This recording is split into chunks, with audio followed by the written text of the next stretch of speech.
Inclusive এবং refined Awami লীগের নামে আবার কোনো ফ্যাসিবাদী শক্তিকে অ্যাডজাস্ট করা হবে কিনা, এই সব প্রশ্নের জটিলতার ঘুরপাক না খেয়ে বরং আমরা জুলাই অভ্যুত্থানের চেতনাকে ধারণ করে একটা নিরপেক্ষ নির্বাচনের জন্য দেশকে নিয়ে যেতে আমি সকল জুলাই মিত্র শক্তিকে ঐক্যবদ্ধ থাকার আহ্বান জানাবো।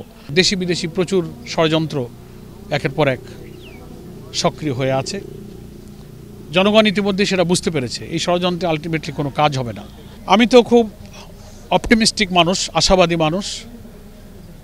আমাদের বলতে হবে এক সাগর রক্তের বিনিময়ে আমরা যে নতুন বাংলাদেশের যাত্রা অভিযাত্রা শুরু করেছি, 18 কোটি মানুষ নিশ্চয়ই একটি অবাধ এবং নিরপেক্ষ নির্বাচনের মাধ্যমে নির্বাচিত প্রতিনিধির কাছে ক্ষমতা হস্তান্তরের যে প্রক্রিয়ায় আমাদের অন্তর্বর্তীকালীন সরকারের যে প্রচেষ্টা, সে প্রচেষ্টার সাথে দেশবাসী থাকবে ইনশাআল্লাহ।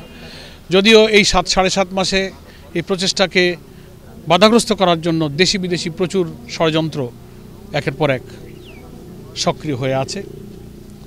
জনগণ ইতিমধ্যে সেটা বুঝতে পেরেছে। এই ষড়যন্ত্রে আলটিমেটলি কোনো কাজ হবে না। সব মশার বিরুদ্ধে সুরক্ষা দিতে এলো বসুন্ধরা এক্সট্রিম অ্যারোসল, মশার বিরুদ্ধে এক্সট্রিম সুরক্ষা।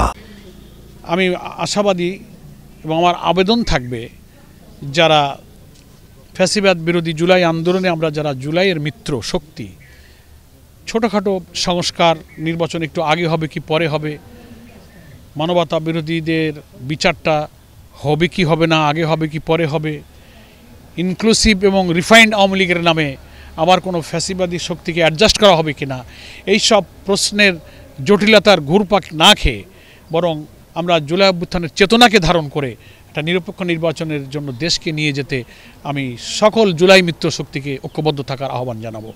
এটাই আমাদের জুলাইয়ের চেতনা। আমি দেশবাসীকে ডিবিসির মাধ্যমে ধন্যবাদ জানাই এবং জাতির পাশে থাকার জন্য অনুরোধ জানাই।